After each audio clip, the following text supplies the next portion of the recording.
Hey, what's up guys? Nick the Informative Fisherman here, and welcome to Common Fishing Mistakes. You know what?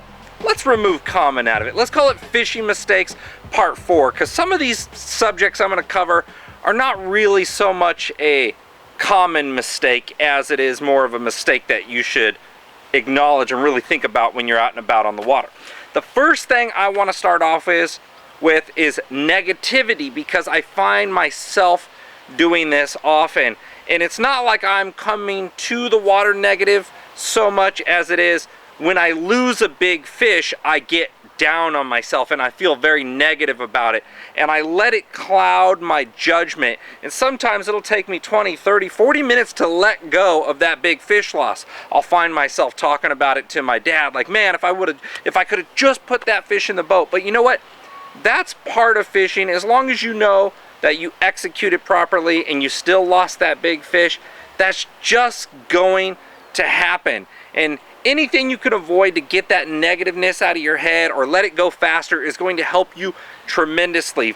Fishing is a focus game. Expert level fishing is a focus game. And if you're not focused, you're not going to do better than the next guy. And like I've said, it's just being out with so many different professionals over the years, the one thing I realized they all have in common: calm, cool in the pocket. They lose a big one, they don't get fired up, which is really hard to do. And even if they haven't caught fish throughout the whole majority of the day, they're not negative. They have the confidence that this is going to happen, and they stay positive. This one thing they all have in common: positive energy, and they don't get all negatively affected by the loss of a big fish. All right, another thing I see commonly not paid attention to in the fishing world is the thickness, the diameter of the hook, the weight of the hook. And really when it comes to finesse fishing like drop shots, wacky rigs, Nico rigs, Neko, whatever you want to call it, the thickness and the weight of that hook plays a huge role. You can see this is a larger hook, but I want you to see here.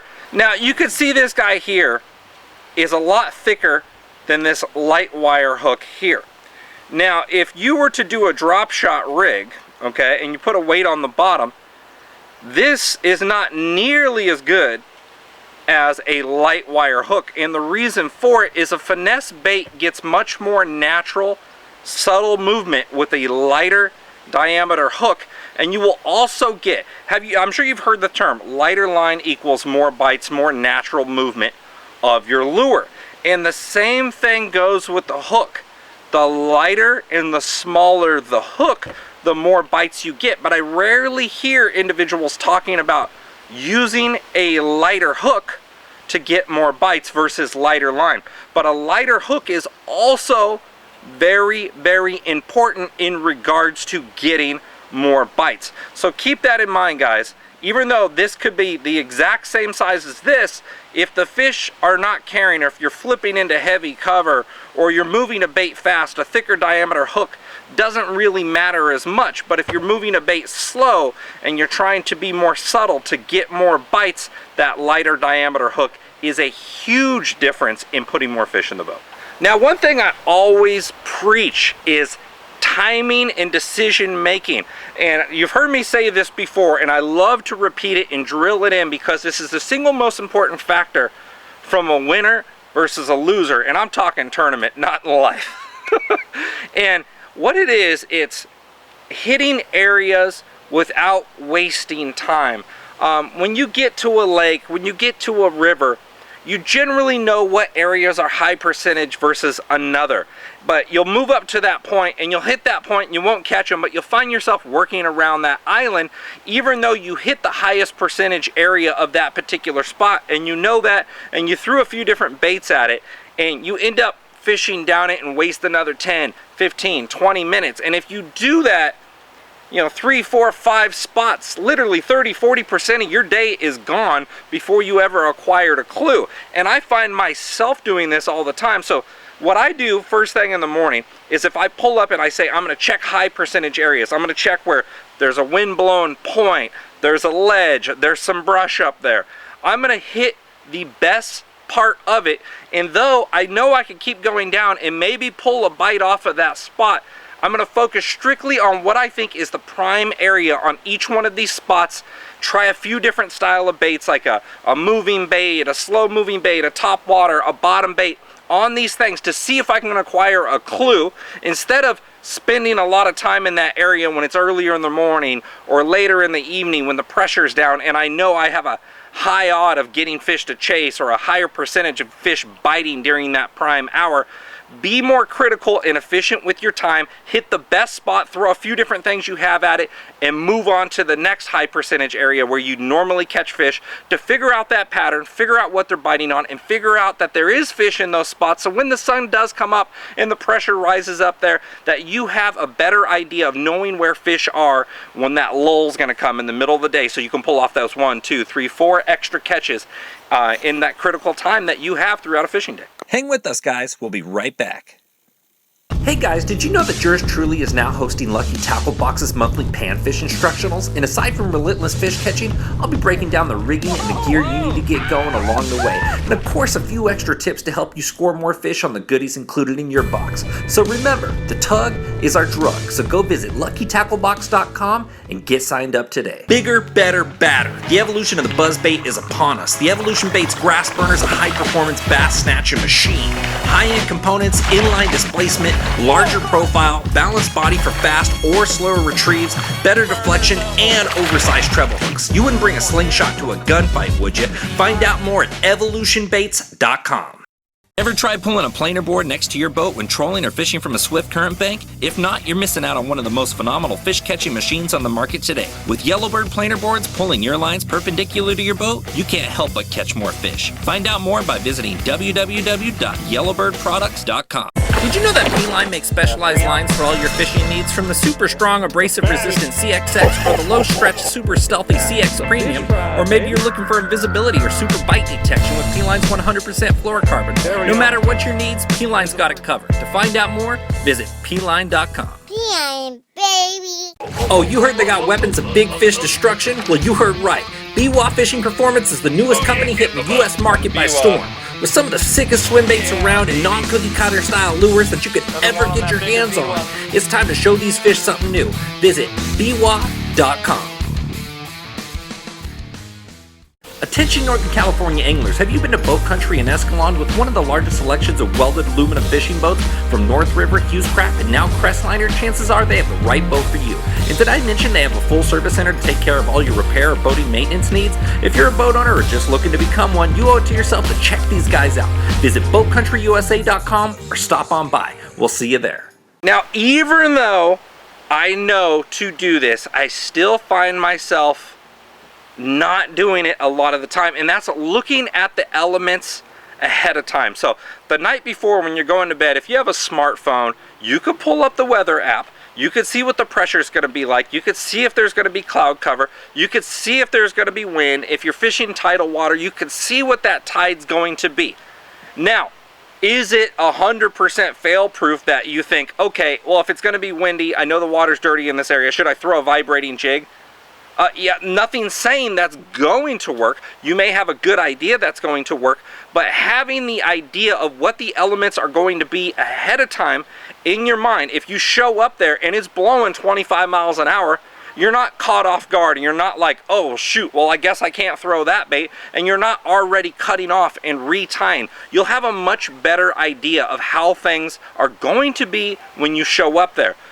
By paying attention to that weather, you know if it's going to be clear skies, bluebird day, high pressure, you know you're probably going to have to fish slower, or you're going to have to fish frogs and heavier cover, or you're going to have to punch matted vegetation. But if you know it's windy, overcast, the UV is going to be slightly lower, maybe you want to throw a reaction bait fast.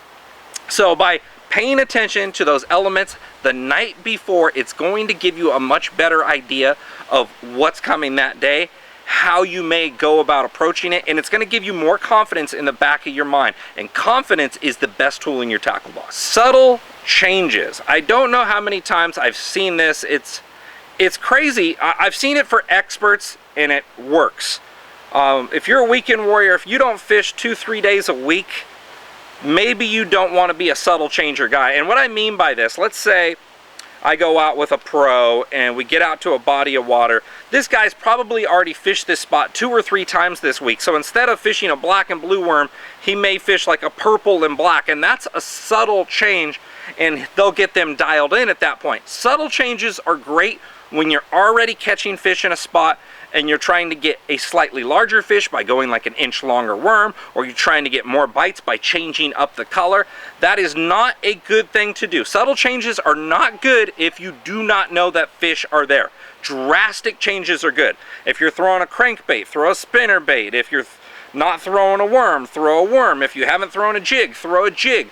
I'm not saying to fish similar things. I'm telling you to try drastically different things. Throw a topwater, throw a bottom bait, throw a suspended bait, a jerk bait, an A-rig, and all these different spots. So when you see me start off on a new lake, you will see drastically different styles of lures and presentations that I'm going to be trying until I get those clues. Then I'll make subtle changes. So don't start off thinking, oh, maybe this is the wrong color worm that day. Don't even acknowledge that subtle change as a first option ever until you find those fish. Now, here's a subject I never hear discussed ever, and that's how in the highest heat we have in the summer, where the water's 85, 90 degrees, fish start behaving almost like it's the dead of winter when that water's below 50, it's in the 40s, some places it's in the 30s.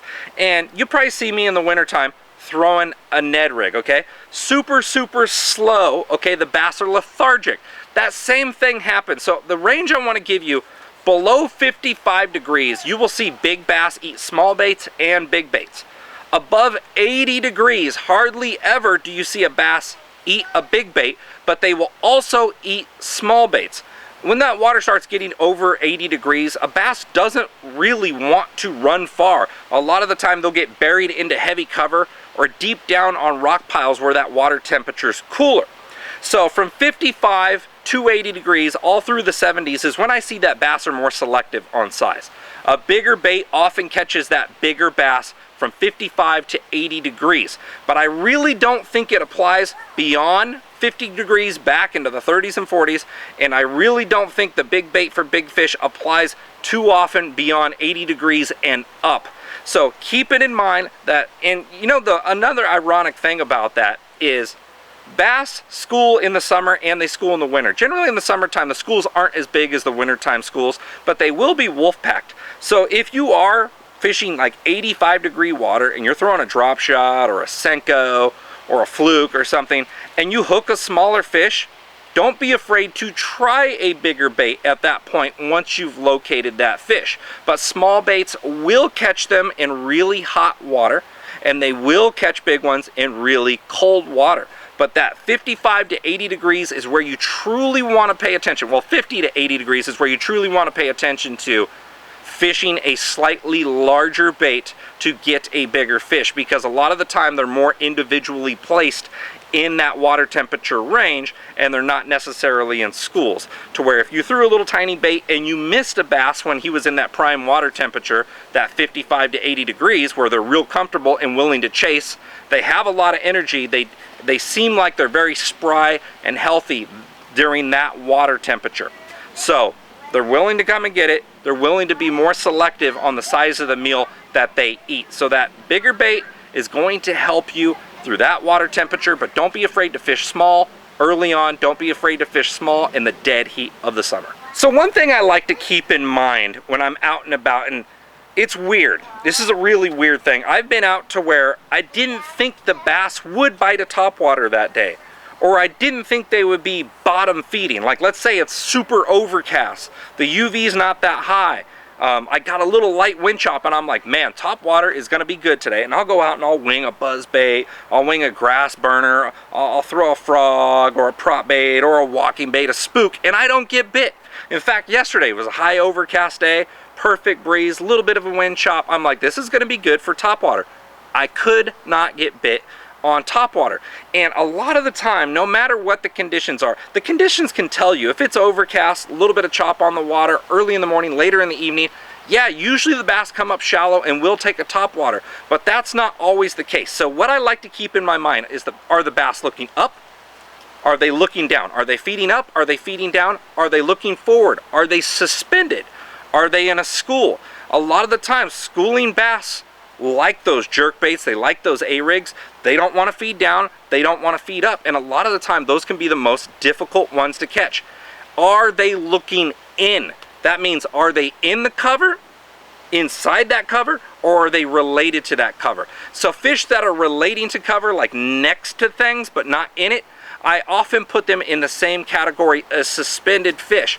So keep in mind, guys, that if you haven't tried a bottom bait that day and you didn't do good, that may be on you. If you didn't try a top water that day and the fish were looking up and you didn't do good, that may be on you.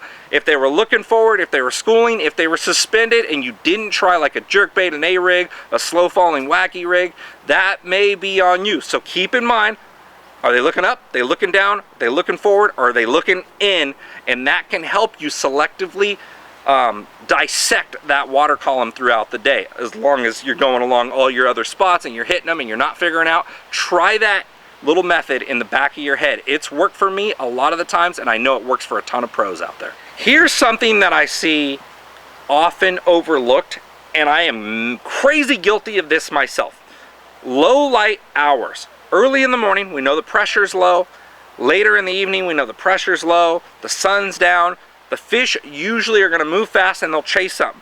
So I find myself generally always fishing a topwater or fishing a moving bait, like a lipless crankbait or something. You know, I'll throw a rattle trap, I'll burn it out there.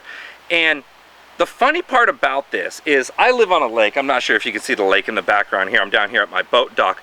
But a lot of the times, I'll leave the crawdad traps out. My kids love to come out and check the crawdad traps. I will leave no bait in the crawdad trap. And I will pull it up the next morning, all throughout the night, and it's full of crawdads with no bait. Crawdads love to roam in low light, in low pressure. So what does that mean? Well, it means early in the morning, later in the evening, don't always think you have to fish a moving bait in the middle of the water column or throw a topwater. A lot of the time, that's when those crawfish are out, the bigger, better meal for those bass. Crawfish is #1 on the bass's food chain. A big bass prefers to eat crawfish over everything else. Believe it or not, look it up, and it's something I hardly ever do, hardly something I ever see anybody do, is fishing fast. Take a ½ ounce, take a 3/4 ounce swing head, put like a plastic crawdad presentation on there, like a Biwa Armor Crawl, and reel it fast across the bottom. Throw up mud. I guarantee you there is bass feeding on crawdads all night long, and that's probably the single most overlooked presentation you can do in low light hours. Here's one I often see overlooked. Fishing fast under finesse conditions. Let's say it's slick calm, there's no wind, it's bright and sunny, it's hot, the UV's high, you cannot get bit on a hard bait, you cannot get bit moving a bait fast, a top water, everything you're throwing out there, you can't get bit. Well, if you don't know where the fish are and you have to fish slow, you got to fish a wacky rig, a Texas rig worm, a drop shot, and you're not getting those bites, it is very difficult in your head to slow down and effectively fish a much smaller area of water to try to get those bites. You could still fish finesse baits fast. Now, here's a couple things you could do. One of the most common finesse baits that you can fish fast is like a wacky rig, a Senko style worm with a nail weight in it. You can pitch that out and it'll fall faster to where you can effectively be going a little faster on the trolling motor.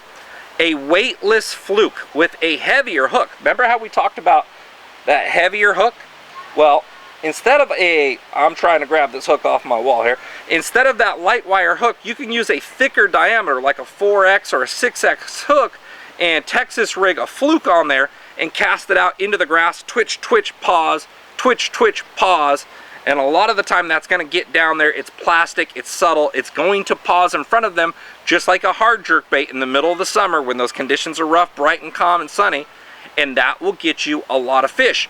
Curly tail worms, another thing, just like a fluke, you can cast it out there, a little bit of weight in front and slow roll it in. At least you're effectively covering water until you find those fish. Then you may even want to pick it apart even better and start fishing a weightless wacky without the nail in it, a lighter wire diameter drop shot hook setup like that to get those extra bites once you've located them. But you can fish finesse fast under those tough, finessey conditions. I'm Nick the Informative Fisherman. Hopefully this video helped you guys out.